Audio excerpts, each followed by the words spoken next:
Hey, thanks for listening to the Government Sales Momentum Podcast. This is Richard Howard with Richard C. Howard and Associates. Today, we are going to pivot from, how do you obtain a government contract and all the strategies and influencing tactics that we've talked about to, if you're on contract, what are some of the problems that might arise and how do you handle those? And this is, contract management is an extremely important part of working with the federal government.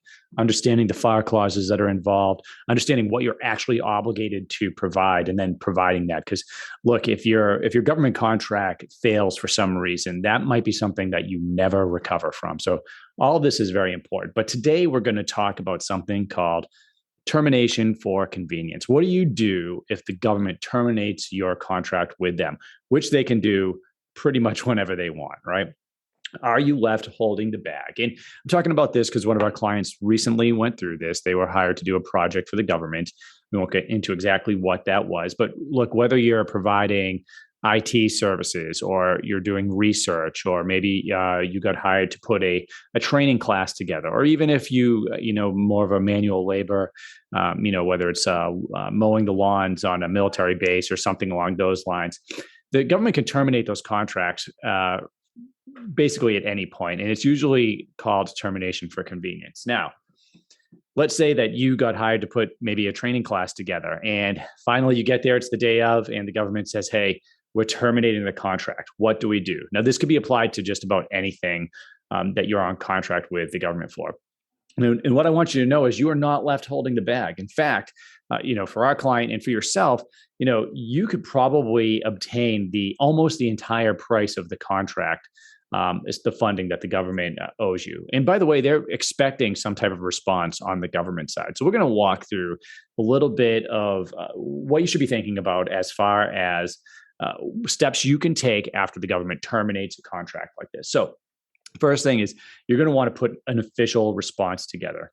And in there, you're going to want to, cite the different FAR clauses. And this is something that, you can either, work with an expert within your own company for. You can reach out to a consultant like myself.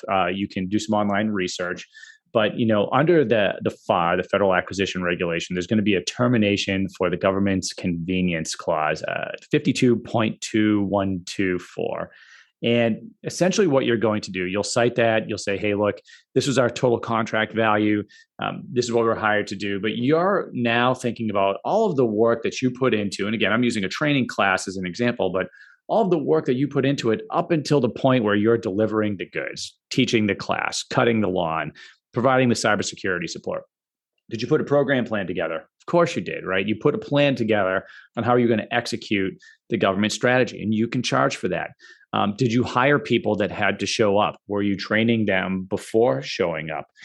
There's a lot of different things that are going to go into the costs that you're going to now charge the government with, or at least request. So first and foremost, you're the CEO of the company. How much are you as the CEO worth, right? How many hours did you put in? So you need to put that up front. So my recommendation is you're going to put maybe a spreadsheet together that's going to insert into your formal response. Starting at the top, you're the CEO. How many hours did you put in? And, you can look at GSA labor rates, but most government contract officers, if you're charging somewhere between $200 and $250 to CEO, you can charge that. This is the work you put in. Total amount, actual cost. How about a project manager? Did you pay them? How many hours did they put in? And again, check the labor rate so you know what's reasonable to charge the government per hour. Now, of course, you put all this time into the project plan, but did you have to hire people that were going to show up? Were you working with people training or recruiting? You can put those actual costs down, and you're going to itemize those. So every project's a little bit different. But you may have had to, if you're doing a training course, you may have had to purchase materials that you're going to be showing during the course. That is an itemized cost that you are absolutely going to charge the government. Is there any other equipment that you had to invest in or purchase? Rent, all of these things you're going to put down there. And then something else to consider is termination costs, right? Just terminating the contract in and of itself. Let's say that you had to hire someone like myself to put the response together for you. Well, that is absolutely something that you can charge for. And there are FAR clauses that actually show, hey, what is fair and reasonable for you to charge the government for something like that. When you add all of those costs up, you're probably going to get pretty close to what the actual contract was for, maybe a little less. But one thing that you don't want to do is do not just accept, hey, we're terminating and you're not going to get paid, or maybe take the initial, what the government thinks you're owed. Make sure you itemize it all out, cite the FAR clauses, and return that to them. And you're going to come to some agreement with the contracting officer, and it's probably going to be a lot higher than what you were thinking.